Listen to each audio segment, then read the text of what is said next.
Alhamdulillah, ahmadullah ta'ala al-ahad as-samad alladzi lam yalid wa lam yulad wa lam yakul lahu kufuwan ahad. Thumma usalli wa usallimu ala afdalil mustafaini Muhammad wa ala alihi wa ashabihi wa man ta'abbad. Amma ba'd. Ya ayyuhalladzina amanu taqullaha haqqa tuqatih wa la tamutunna illa wa antum muslimun. Ibadallah, jamaah Jumat rahimakumullah. Apabila kita membuka Al-Quran, maka kita akan sering mendapati perumpamaan di dalam Al-Quran, atau yang dalam bahasa Arab disebut masal atau jamaknya amsal, yaitu perumpamaan-perumpamaan yang Allah berikan kepada kita melalui Al-Quran, yang mana tujuannya agar kita mengambil suatu ibrah dari perumpamaan tersebut. Dan salah satu perumpamaan yang Allah berikan di dalam surat Al-Kahfi, yaitu tatkala Allah Subhanahu wa taala berfirman, "Wadrib lahum mathalan rajulaini." Dan berikanlah perumpamaan wahai Muhammad kepada mereka, perumpamaan dua orang. Ja'alna li ahadihima jannataini min a'nab wa hafafnahuma binakhlin wa ja'alna bainahuma zar'an. Kiltal jannataini atat ukulaha wa lam tadhlim minhu syai'a wa fajjarna khilalahuma nahara. Di dalam ayat ini terdapat perumpamaan dua orang. Yang pertama, orang yang kaya raya, yang Allah bukakan kepadanya pintu-pintu dunia, harta benda. Dan yang kedua, orang yang di bawahnya dalam hal harta, atau bisa kita sebut orang yang miskin. Akan tetapi orang yang pertama yang kaya raya ini kafir, enggan untuk beriman kepada Allah. Bahkan dia mengatakan bahwasanya harta-harta ini akan kekal abadi. Wa ma adzunnu sa'ata qa'imah wala in ruditu ila rabbi la ajidanna khairan minha munqalaba. Bahkan dia mengatakan bahkan apabila kiamat telah datang pun, bahkan dia mengatakan bahwasanya kiamat pun itu tidak akan datang. Bahkan kalaupun datang, aku akan mendapatkan yang lebih dari harta yang aku miliki ini. Bahkan di dalam ayat itu disebutkan perumpamaan hartanya ini dua kebun anggur, dua petak kebun anggur yang luas, yang mana dikelilingi pagar, akan tetapi pagarnya bukan dari kayu melainkan kurma. Wa fajjarna khilalahuma nahara, bahkan di antara keduanya mengalir sungai yang airnya tidak berhenti. Bisa kita bayangkan apabila kita memiliki harta yang demikian, yang mana anggur yang senantiasa tumbuh subur karena airnya terpenuhi. Begitu pula kurma. Bahkan dikatakan walam tazlim minhu syai'a. Bahkan kebun-kebun tersebut tidak pernah bangkrut, tidak pernah tidak memberi hasil yang memuaskan. Akan tetapi ibadallah, orang yang sudah dibukakan pintu dunia ini, dia kafir terhadap Allah, tidak beriman kepada Allah, dan tidak mengimani adanya hari akhir dan hari kebangkitan. Begitu pula apabila kita lanjutkan membaca ayat-ayat tersebut, pada akhirnya orang yang kaya tersebut mendapati angin datang dengan kencang hingga menghancurkan kebunnya dan tidak ada satupun yang tersisa. Maka dari situlah muncul yang namanya penyesalan. Seraya dia mengatakan, ya laitani lam usyrik bi rabbi syai'an.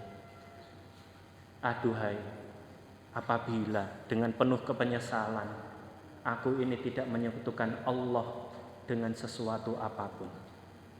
Ibadallah jamaah Jumat rahimakumullah. Ayat yang singkat ini memberikan kita pelajaran yang sangat banyak. Yang salah satunya dua poin utama di dalam perumpamaan ini. Yang pertama berkaitan dengan hakikat dari apa yang kita hasilkan dari harta benda. Kita harus mengetahui hakikat tersebut. Yang poin keduanya berkaitan dengan kesombongan. Ibadallah jamaah Jumat rahimakumullah. Bukan berarti bekerja itu buruk, tidak. Bukan berarti orang yang dibukakan pintu rezeki yang banyak sampai memiliki kekayaan yang mungkin 7 turunan pun tidak akan habis. Bukan berarti hal itu buruk, tidak. Akan tetapi keburukan itu muncul ketika seseorang dibukakan pintu rezeki, lantas di dalam dirinya muncul perasaan sombong dan mengatakan ini karena usahaku sendiri. Karena kesombongan itulah yang pada akhirnya akan menghancurkan seseorang.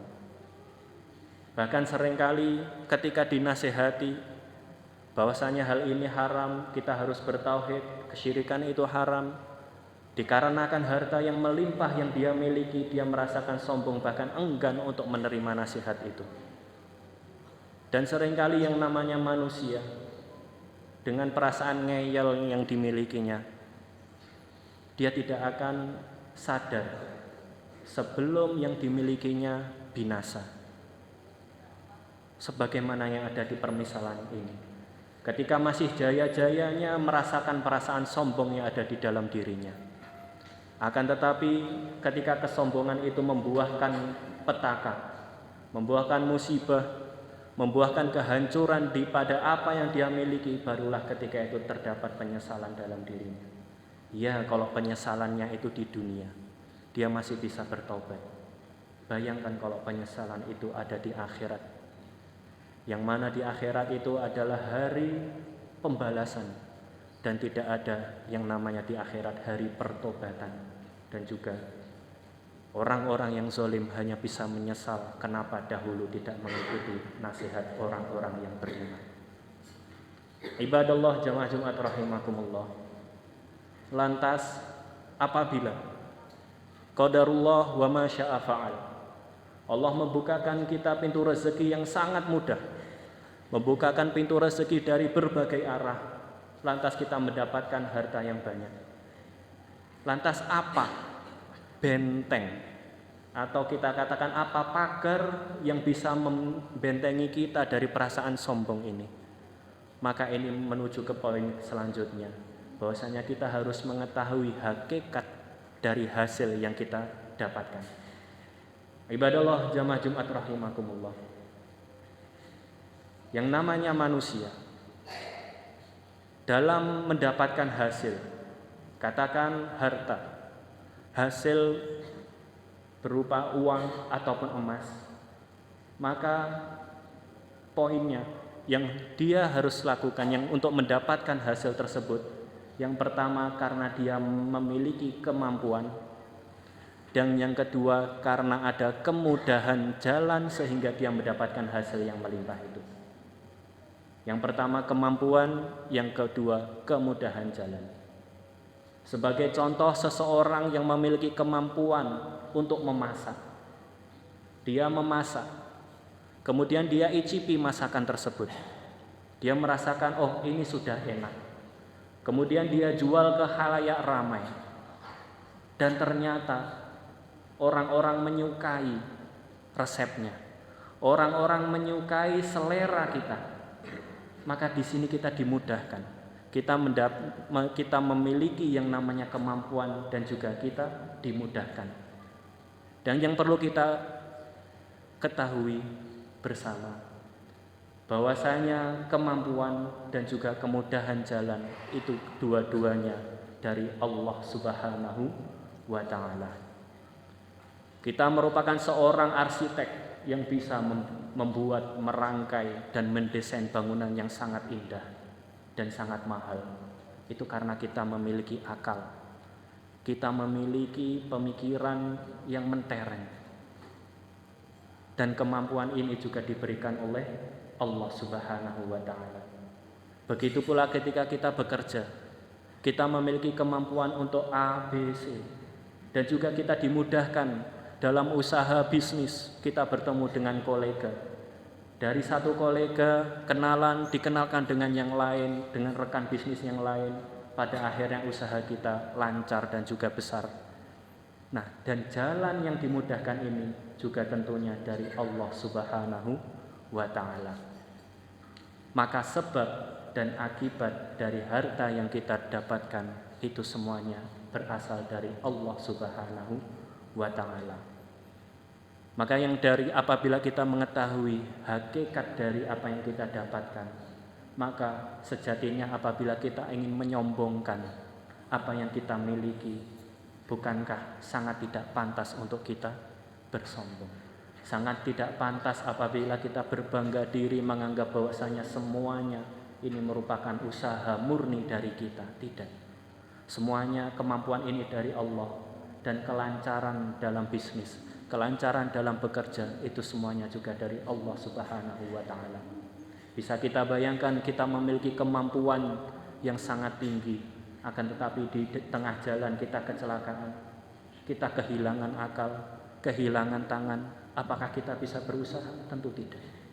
Maka dari itu, apa yang kita dapatkan, harta, meskipun itu sedikit ataupun mungkin sangat banyak, maka usaha kita bisa berusaha karena kemampuan dan jalan yang mudah itu semuanya hakikatnya semata-mata karena atas izin Allah Subhanahu wa Ta'ala. Semoga yang singkat ini dapat bermanfaat bagi kita semuanya. Semoga Allah melindungi kita dari perasaan dan rasa sombong dalam hati. Aqulu qouli hadza wa astaghfirullah li wa lakum.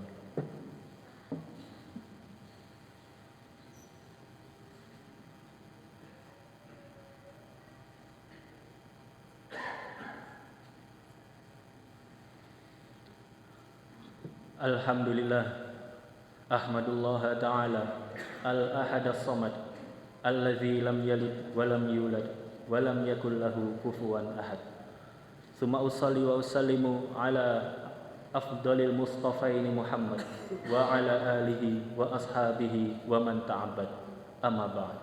Ya ayyuhalladzina amanu taqullaha haqqa tuqatih wa la tamutunna illa wa antum muslimun. Ibadallah jamaah Jumat rahimakumullah. Berkaitan dengan ayat yang kita sebutkan tadi di dalam surat Al-Kahfi, di mana seseorang yang hartanya melimpah akan tetapi dia kufur dan sombong, akan tetapi bukan bermakna bahwasanya orang Islam tidak boleh kaya, tidak. Hal ini tidak bermakna bahwasanya berislam yang baik maka kita harus miskin, tidak. Hal ini tidaklah bermakna bahwasanya berislam yang baik maka tidak boleh untuk bekerja, juga tidak benar. Hal ini juga tidak bermakna bahwasanya Islam yang baik maka malas-malasan untuk bekerja, bukan begitu. Bahkan bukan juga bermalas-malasan dan membentengi dirinya atas nama agama, bukan demikian.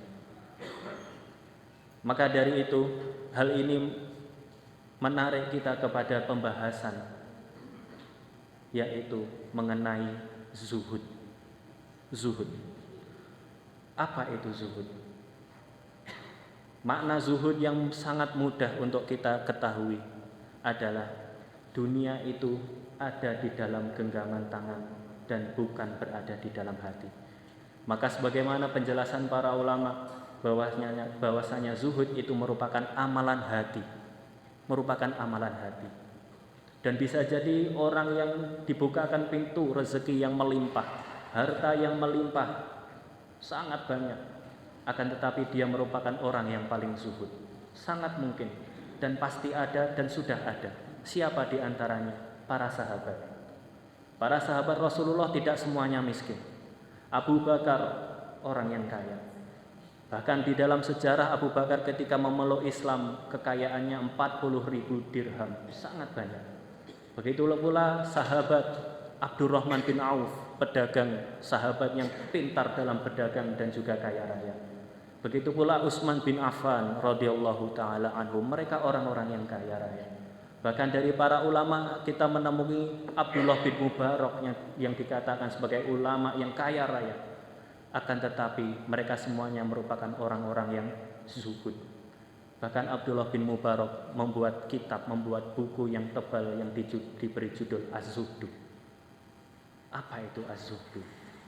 Secara singkat, zuhud, ciri-cirinya, apakah kita orang yang zuhud atau tidak, bisa kita cek pada 3 poin. Yang pertama, dalam bekerja, yaitu dalam berusaha mencari rezeki, kalau bahasa kita. Kalau bahasa Arab, kasbul mal, dalam mencari rezeki. Yang kedua, dalam mengeluarkan sebagian harta kita. Dan yang ketiga, zuhud dalam perkara yang dimiliki oleh orang lain, kelebihan dan juga harta yang dimiliki oleh orang lain. Yang pertama, dalam hal bekerja. Kalau kita bekerja, kemudian kita lebih mengutamakan yang halal daripada yang haram, kita diberi tawaran hal-hal jalan-jalan yang haram, akan tetapi mungkin dalam segi keuntungan lebih banyak, tapi kita menolak, kita lebih memilih yang halal meskipun sedikit. Itu juga zuhud. Begitu pula ketika kita merupakan seorang pebisnis, seorang pedagang, kita ditawari modal yang sangat besar, akan tetapi modal itu berasal dari dana yang haram atau berasal dari dana riba. Tentunya kalau kita ambil keuntungan berlipat ganda, akan tetapi kita tolak itu semuanya. Kita cukupkan dengan modal yang ada, yang penting halal. Ini juga merupakan zuhud. Karena berapa banyak godaan datang ketika kita membutuhkan uang. Ketika kita membutuhkan uang, datang seseorang memberi amplop, yang mana amplop itu suap. Ini godaan. Ketika kita menerima dengan alasan sulit, maka ini sudah tidak zuhud. Kalau kita tolak, maka ini juga merupakan kezuhudan. Itu poin pertama. Yang kedua, dalam hal mengeluarkan sebagian harta kita. Tentu ada zuhud dalam hal itu. Ketika ada hal-hal yang wajib kita infakkan, kita keluarkan harta berupa kewajiban, kemudian kita keluarkan dengan senang, dengan hati yang lapang, maka ini juga merupakan zuhud. Setiap tahun kita keluarkan zakat mal 2,5% dari harta kita. Kalaupun kita memiliki harta 1 miliar, maka 1,5%-nya itu 2,5%-nya sudah 25 juta per tahun. Tentu nominal yang besar. Akan tetapi karena kewajiban kita menunaikan hal tersebut dengan senang hati, ini merupakan zuhud. Begitu pula nafkah kepada keluarga. Kita laki-laki memiliki kewajiban nafkah yang pertama kepada istri, kepada anak, kepada orang tua apabila orang tua kita tidak mampu atau orang tua kita miskin. Kita keluarkan, kita tidak pelit kepada keluarga. Kita yakin bahwasanya satu suapan kepada istri kita itu merupakan sedekah. Sebagaimana kata Rasul, wa fi fimro'atika sadaqah, dalam satu suapan kepada istrimu itu merupakan sedekah. Kemudian kita dengan senang hati memberikan nafkah kepada keluarga kita, tanpa ada rasa berat, tanpa ada rasa pelit kita berikan. Itu juga merupakan zuhud. Maka apabila kita dibukakan pintu rezeki, tapi kita enggan untuk berinfak kepada keluarga kita, kepada istri, anak, dan lain sebagainya, maka ini jauh dari kata zuhud. Poin kedua. Yang ketiga, zuhud tidak membutuhkan, merasakan, tidak memiliki ambisi yang menggebu-gebu terhadap apa yang dimiliki oleh manusia, dimiliki oleh orang lain, yang mana hal itu sampai menimbulkan rasa hasad, rasa dengki di dalam hati. Kita memiliki bisnis, tetangga kita memiliki bisnis juga. Ketika bisnisnya tetangga ini lancar, lantas ada perasaan panas di dalam hati, itulah tanda-tandanya hasad. Maka ketika sudah muncul perasaan hasad, maka ini tanda bahwasanya kita jauh dari kata zuhud. Demikianlah ibadallah yang bisa kami sampaikan secara singkat pada siang hari ini. Semoga Allah Subhanahu wa taala memberikan kita istiqomah di atas jalannya dan zuhud di dalam dunia ini. Amin ya rabbal alamin. Kita tutup dengan berdoa alhamdulillahirabbil alamin. Allahumma salli ala Muhammad wa ala ali Muhammad Allahumma ighfir lana wa liwalidina warhamhum kama rabbana shighara. Rabbana hab lana min azwajina wa dzurriyyatina qurrata a'yun waj'alna lil muttaqina imama. Allahumma ighfir lil mu'minina wal mu'minat wal muslimina wal muslimat al ahya'i minhum wal amwat innaka sami'un qaribun mujibud da'awat ya qadiyal hajat. Allahumma adfa' 'annal bala wal waba wal fahsya wal munkar wal mihan wal fitan ma dhahara minha wa ma batan min baladina hadza khassah wa min buldanil muslimina 'ammah innaka 'ala kulli syai'in qadir. Rabbana atina fid dunya hasanah wa fil akhirati hasanah wa qina adzabannar. La ilaha illa anta subhanaka inna kunna minadh dhalimin. Allahumma Rabbana atina fid dunya hasanah wa fil akhirati hasanah wa qina adzabannar. Walhamdulillahirabbil alamin.